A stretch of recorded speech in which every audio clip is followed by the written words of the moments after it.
टेस्नेलेक Avenues television हेर्नुहुनेका सम्पूर्ण दर्शकबिनमा हार्दिक स्वागत छ। म लाक्पा शेर्पा। दर्शकबिन हिमाल विशेषमा हिमालय आदिवासीसँग सम्बन्धित खबर, रिपोर्ट र सम्बन्धित व्यक्तिहरूको कुराकानी मार्फत हिमाली आदिवासीहरूले भोगिरहनु परेका समस्याहरूलाई आम दर्शकमाझ राख्ने गर्दछौं। आउनुहोस् दर्शकबिन आजको कार्यक्रमलाई सुरुवात गरौं हिमालय आदिवासीसँग सम्बन्धित यी गतिविधिहरूबाट।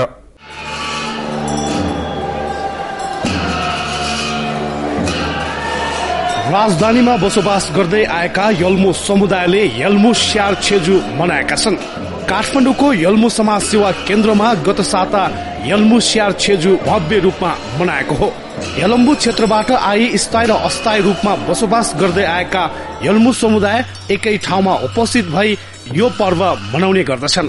प्रत्येक वर्ष यसरी नै यस यल्मु समाज सेवा केन्द्रमा छेजु पर्व मनाई मित्रता, भाइचारा र विश्व शान्तिको कामना गर्ने गरिन्छ।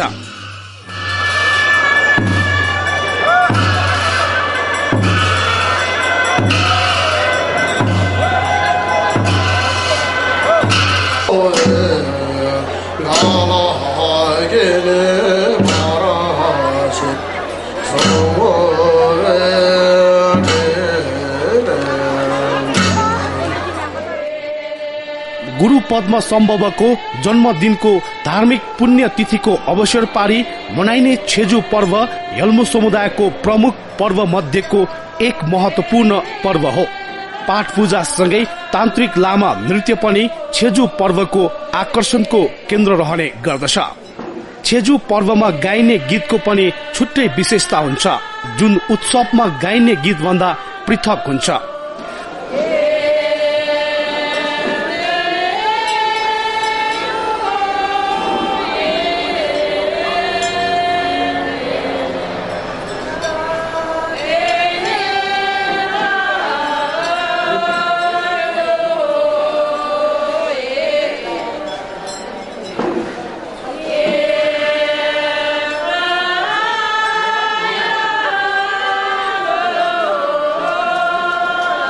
लामा तान्त्रिक नृत्य अर्थात बाछामसँगै गाउनु पर्ने भएकोले यो गीत विशेष हुने गर्दछ।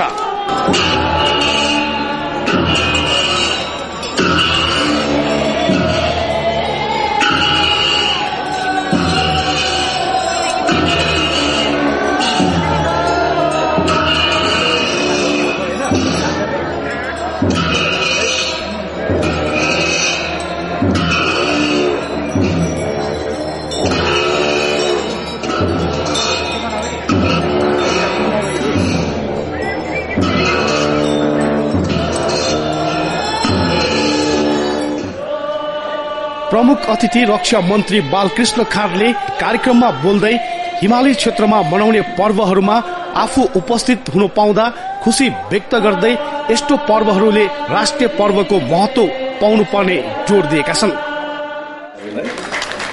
र यो अत्यन्तै महत्वपूर्ण कार्यक्रममा तपाईहरुको आमन्त्रणले म सहभागी हुने मौका पाएँ। हाम्रो मुलुक नेपाल धेरैवटा जाति, जनजाति, संस्कृति, धर्मबाट सम्मिश्रित छ र हामी सबैले नै नेपाललाई समृद्धिशाली बनाउने हो। र यो क्रममा खास गरेर हाम्रो हेल्मो संस्कृति र धर्मका सम्पूर्ण दिदीबहिनी दाजुभाइहरूले नेपालको प्रगतिका लागि पनि नेपालको शान्ति र समृद्धिका लागि तपाईहरुले महत्वपूर्ण भूमिका निर्वाह गर्दै आउनु भएको छ। र यो ज्यादै नै महत्वपूर्ण कार्यक्रम तपाईहरुले आयोजना गर्नु भएको छ। म सबै आयोजक साथीहरूलाई नेपाल सरकारको तर्फबाट धन्यवाद दिन चाहन्छु।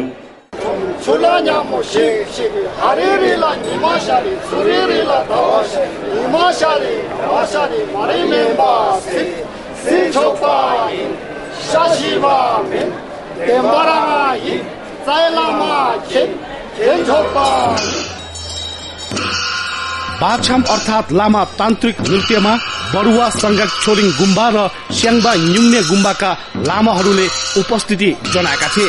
कार्यक्रममा विशेष अतिथि तुल्कु रिम्बुछेद्वारा स्यार छेजु र च्याङतेर परम्परा सम्बन्धी प्रवचन दिनुभएको थियो। कार्यक्रम यल्मु स्यार छेजु व्यवस्थापन उपसमितिले आयोजना गरेको हो।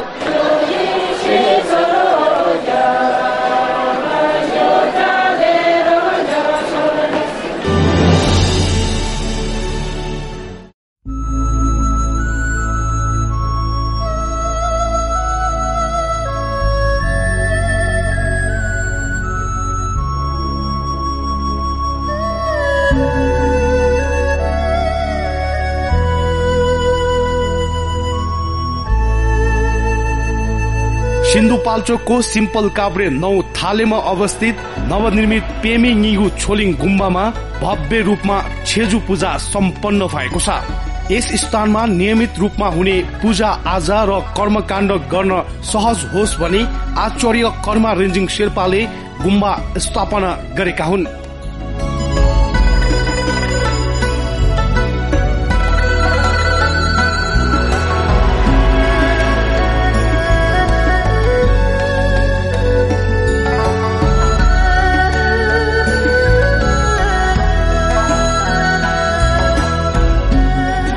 यो ठाउँमा धर्म भनेको के हो र हामीले धर्म कसरी गर्नुपर्दो रहेछ भन्ने कुराहरू बुझोस् भनेर उहाँले विभिन्न किसिमको कार्यक्रम उहाँले यस्तो सोचेर सोच्नु नसक्ने कार्यक्रम राख्नु भएको छ र उहाँलाई म फेरि पनि मुडी धन्यवाद दिन चाहन्छु। फागुन 19 गतेदेखि विश्व शान्तिका लागि तथागत भगवान बुद्धको वचन प्रज्ञा पारमिता भूम 21 ठेली पाठ गरेका थिए। फागुन 23 गते विश्व शान्ति र सम्पूर्ण प्राणी कल्याणका निम्ति होम अर्थात जिङसाङ गरियो।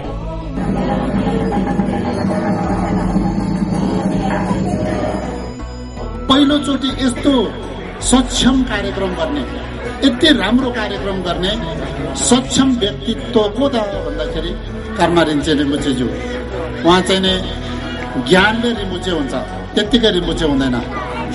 मानिसहरू हामी हुन त मिली रिम्बुछे, सबै हामी मिली रिम्बुछे हो, तर मिली रिम्बुछेको उत्पात हुन सकेन, ज्ञान उत्पात हुन सकेन, झङ्झुसेम उत्पात हुन सकेन, करुणा उत्पात हुन सकेन।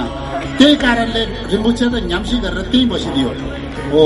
अहिले हाम्रो यो गाउँमा एउटा आकाशमा सूर्य जस्तै तारा जस्तै एउटा रिम्बुछे उत्पन्न भएको तपाईँ हाम्रो अगाडि छ।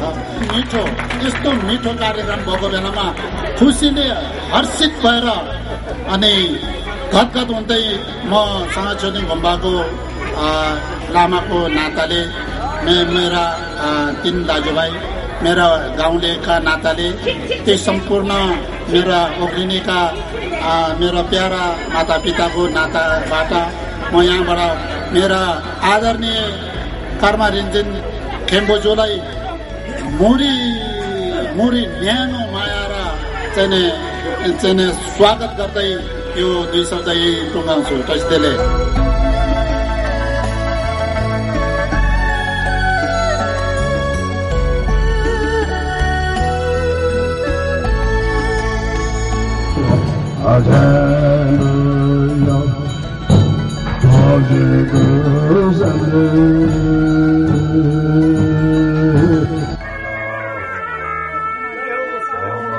त्यस्तै गरी कार्यक्रमको अन्तिम दिन गुरु पद्म सम्भवको विशेष छेजु पूजाका साथै धर्मगुरु तानपाई गेल्छेन रिम्बुछेद्वारा छेवाङ अर्थात दीर्घ आयु अभिषेक प्रदान गरेका थिए।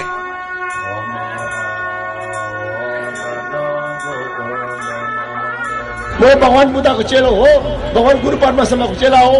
उहाँको मार्गदर्शन दया र ज्ञान करुणा म लिएर म प्राणीहरूको मात्र सेवा गर्छु, प्राणीहरूको मात्रै मैले खुसी पार्छु।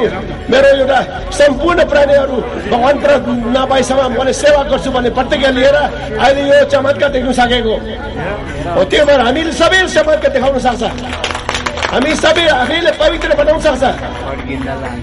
जसले हामीले म सबैले सेवा मात्रै गर्छु, म सबैले खुसी मात्रै पार्छु, मेरो कारण सबै खुसी होस् भन्ने विचार राख्छ।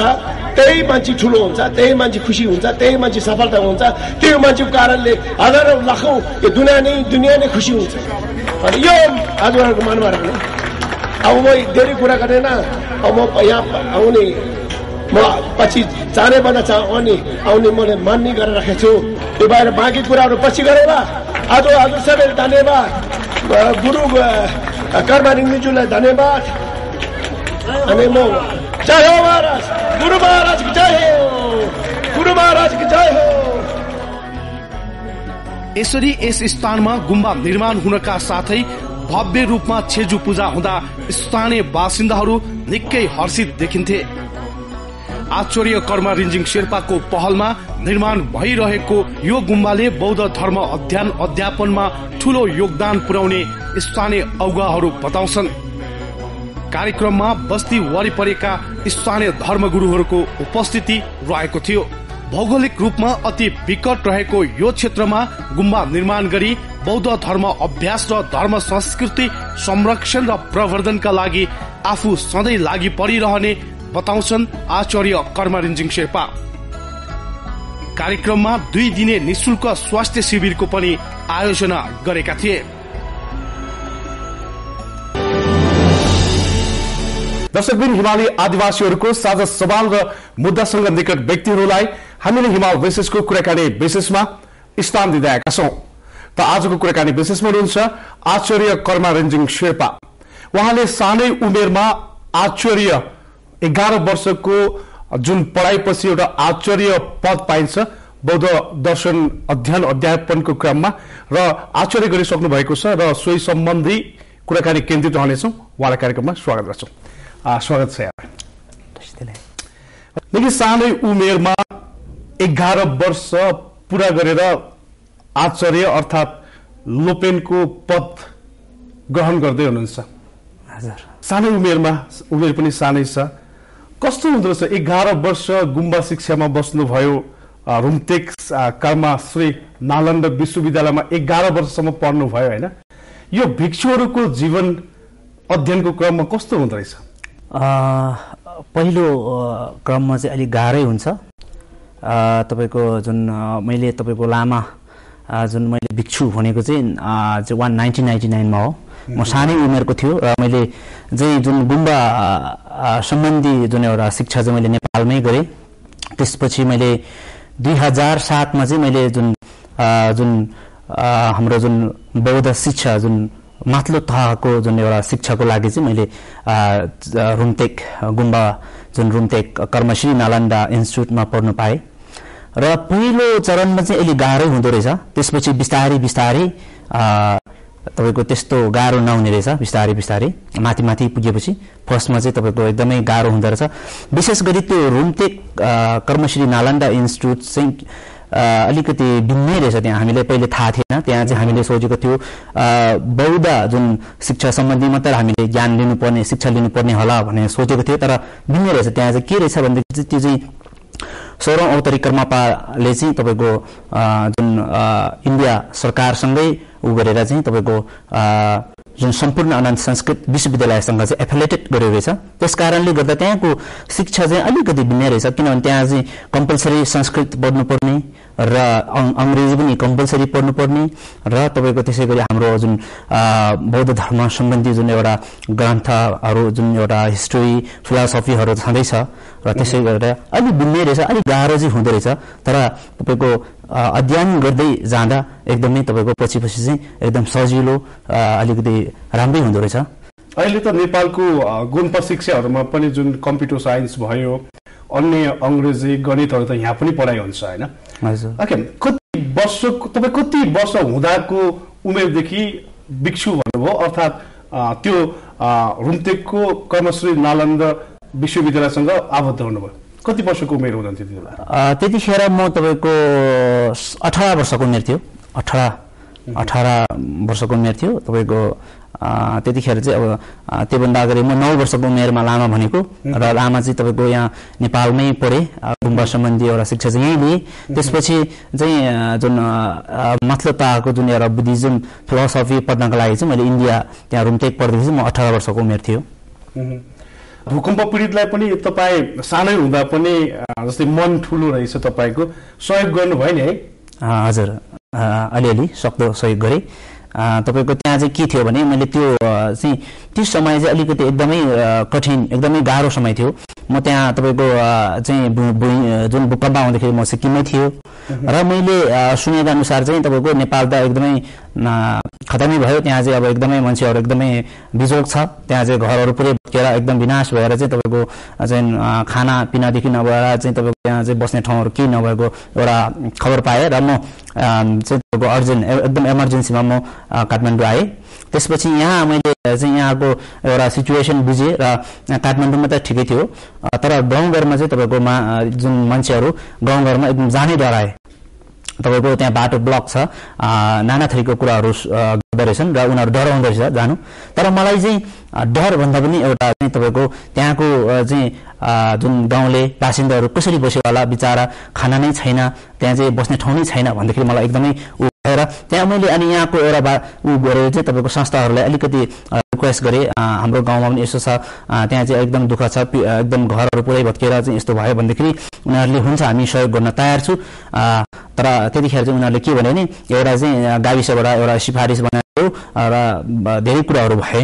अनि त्यसपछि चाहिँ अचानक मलाई के भयो भने त्यतिखेर यस्तो समय थियो कि त्यहाँ सिफारिस ल्याउने, गाविसमा जाने त्यस्तो खालको स्थिति नै थिएन। अनि मेरो चाहिँ एउटा के हो भने त्यस्तो खालको चाहिँ तपाईँको मैले वातावरण बनाउन नसक्ने खालको अवस्था देखेपछि मैले मेरो आफ्नै पहलमा मेरो एउटा सानो एउटा चाहिँ गुम्बा भन्दै थियो, त्यसको एउटा अलिकति फन्ड थियो, त्यहीँबाट चाहिँ मैले तपाईँको चाहिँ एउटा बोलेर क्याम्प रिजर्भ गरेँ। त्यसमा चाहिँ मैले 40 बोरा चामल फर्स्टमा चाहिँ मेरो गाउँ र वरिपरिको गाउँको लागि भनेर चाहिँ मैले फर्स्टमा 40 बोरा चामल सहित तिर्पल खानेकुराहरू चाहिँ प्रायः जस्तो सिक्किमबाट पनि ल्याएको थियो। हो त्यसरी चाहिँ मैले मेरो आफ्नै उसमा चाहिँ मैले लगेँ, त्यो गुम्बाको फन्ड गरेँ। निर्माण गर्ने भनेर साँचेर राखेको पैसा त्यहाँ खर्च गर्नुभयो, सहयोग गर्नुभयो? हजुर, किनभने गुम्बा त्यतिखेरको स्थितिमा गुम्बा निर्माण गर्नुभन्दा त्यहाँ चाहिँ तपाईँको इम्पोर्टेन्ट त्यहाँ थियो। त्यसकारण मैले त्यहाँ भएको जुन अलिअलि भएको पैसा चाहिँ मैले त्यहाँ युज गरेर तपाईँको लगभग मैले त्यो कन्टिन्यू गरेर मैले 400देखि 500 दूरीसम्मको चाहिँ त्यहाँको बासिन्दाहरूलाई जो माथि हिमाली भेगको जुन सिन्धुपाल्चोकको माथिल्लो भेगमा चाहिँ तपाईँको 3टा गाविस जति भेट्ने गरी मैले चाहिँ आफूले सक्दो मैले सहयोग गर्न सक्यो। भनेपछि गुम्बा त्यसपछि तपाईँको गुम्बा निर्माण कार्य रोकियो? हजुर, रोकियो त्यो। अब किनभने त्यहाँ स्थिति नै अलिक ठिक थिएन र चाहिँ अलिकति सल्लाह सुझाव पनि त्यस्तै भयो, अहिले अब अलिकति स्थगित गरिदिउँ भन्ने खालको सल्लाह सुझाव भयो। त्यस कारणले मैले धन्य 1 वर्ष जति मैले रोकिदिएँ गुम्बा। त्यो गुम्बा निर्माण गर्नुपर्ने चाहिँ तपाईँको इच्छा हो कि त्यहाँको चाहिँ त्यो वरिपरि गुम्बा नभएर बौद्ध शिक्षा अभ्यासको लागि, बौद्ध धर्म प्रचार प्रसारको लागि, त्यसको लागि भनेर तपाईँ बाध्य भएर बनाउन खोज्नु भएको हो कि तपाईँको इच्छा हो? त्यो चाहिँ के थियो भने त्यहाँ चाहिँ हामी बौद्ध मार्गीहरू चाहिँ जुन बौद्ध मार्गी हामी बौद्ध मार्गी भइसकेपछि हाम्रो चाहिँ एउटा तपाईँको एउटा चाहिँ पूजापाठ गर्ने जग्गा र जुन बौद्ध धर्मप्रतिको जुन एउटा शिक्षा दीक्षा लिने ठाउँ चाहिँ हुनुपर्ने एउटा एकदमै आवश्यकता भएको कारणले त्यो ठाउँमा चाहिँ तपाईँको त्यो अलिकति त्यहाँ गुम्बा पनि नभएको र त्यहाँतिर चाहिँ तपाईँको अलिकति समस्या नै थियो त्यहाँ, किनभने पूजापाठ चाहिँ गर्ने तर त्यहाँ गुम्बा थिएन र हामीले चाहिँ तपाईँको पाल टाँगेर चाहिँ तिर्पलहरू टाँगेर पहिले त्यसो गरेर चाहिँ पूजापाठ गर्ने मैले देख्यो।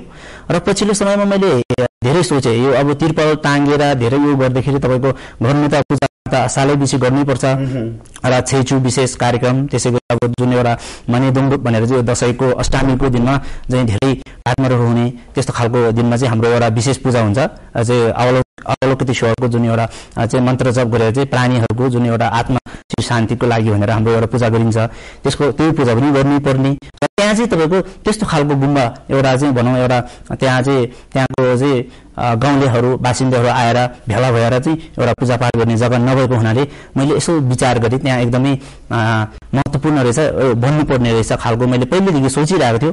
र त्यहाँ चाहिँ मेरो एउटा चाहिँ जुन चाहिँ बाजेहरू पनि उहाँहरू ठुल्बाहरू लामा हुनुहुन्थ्यो, उहाँहरू त्यहाँ गाउँकै वरिपरिका लामाहरू हुनुहुन्छ। यो तपाईँको इच्छा होइन, जस्तै सिङ्गो समुदाय गाउँलेहरूको आवश्यकता हेरेर बनाउँदै हुनुहुन्छ? हजुर हजुर, मैले त्यो चाहिँ तपाईँको त्यहाँको आवश्यकता हेरेर मैले सिन्धुपाल्चोकको सिम्पल काभ्रे 9 थालेमा। हजुर, भनेपछि अब फेरि निर्माण कार्यलाई सुरु गर्नु भएको छ नि हैन? हजुर, अहिले सुरु गरिरहेको छु।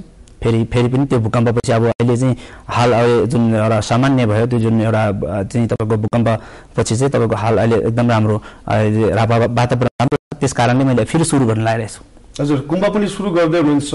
गत साता विशेष रूपमा छेजु पूजा पनि सम्पन्न गर्नुभयो, धेरै मानिसहरूको उपस्थिति रह्यो हैन? हजुर हजुर, पहिलो पटक त्यसरी भव्य रूपमा छेजु पूजा सम्पन्न भइरहँदा तपाईँ एउटा आयोजकको एउटा संयोजकको नाताले के भन्नुहुन्छ?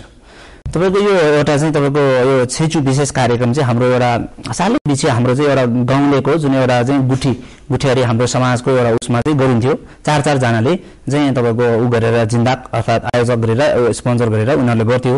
र लास्ट इयर त्यहाँ चाहिँ तपाईँको गाउँलेहरूले अब कोले गर्ने के गर्ने भन्ने खालको कुराहरू गरे। अनि त्यसपछि मैले यसो विचार गरेँ र त्यहाँ मेरो एउटा गुम्बा पनि बन्दैछ, त्यहाँ चाहिँ अलिकति चाहिँ पूजा पनि गर्नुपर्ने भएको हुनाले त्यसपछि मैले उनीहरूलाई ल ठिकै छ, अर्को पालिको छेचु म चाहिँ व्यक्तिगत म आफै गर्छु म भनेर भनेको थिएँ। त्यो अनुसार मैले चाहिँ तपाईँको सोचेर मैले प्लानिङ चाहिँ गरिरहेको थिएँ।